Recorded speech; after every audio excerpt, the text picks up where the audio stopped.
Ambalma malba madafile bo malikono malikoka an fulbo be ma fago bismillah aga don kibaru keneka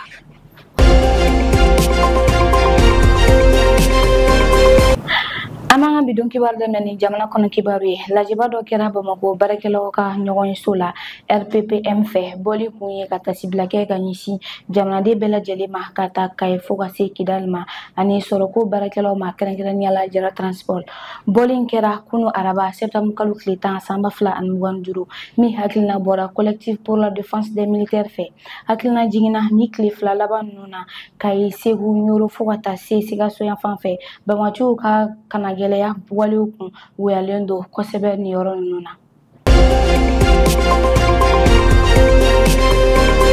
Anebo anga jamana kono ko juwar jamana na chebo duru keme kin kabo jamana kuntiya no fe octobre kalo klim wan duru kalata kama o chebo nunu chela muso fla bula munu la ko leno ko sebe jamana de on fe no do Simon Evitier na le Laurent Gbagbo muso koroyi ni o furu sara abe san fla bo samba fla an mugan fla wati jamana kuntiyi koroyi muso yaka parti sigi senka ko togoda mouvement de génération capable aga chebo sebe blatolo aye aga politique togo yelema ko ke Simon Evitier PPACI no ye jamana kunci koro ka parti o gun nyini ke sere subala ko ka furu togo en boy wala sa woti kala kana nyami nga abole ma fe akala yinu masabati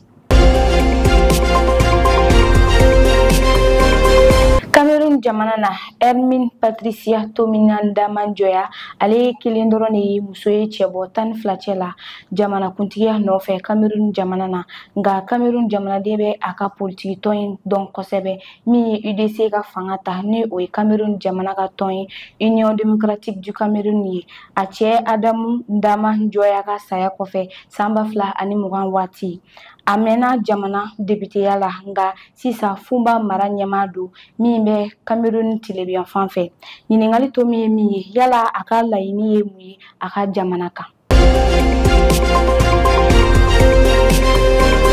anta chat ka bidon kibaru kunche aketolo ka seria biunu fla ani wolo fla sere sumba an code pastoral yelema chat jamana nyama beka kuma se fla dayele minu ka gelen kosebe kelembala afere kume fe ko yelemani buluda nga oklala ko toy ni yelemani kunti dore ya saka ka fanga shifle wati mina aya fa sale nobla ke chat jamana yi samba fla an wan kele Mahamat Idris Debi isno kunkanga kononinke wala saka fanga mara kosebe kakeni agabaraw ye chama che fanga kono mimbe sena abi san sababo kama soro akera jamana kuntigi samba fla an wanani wati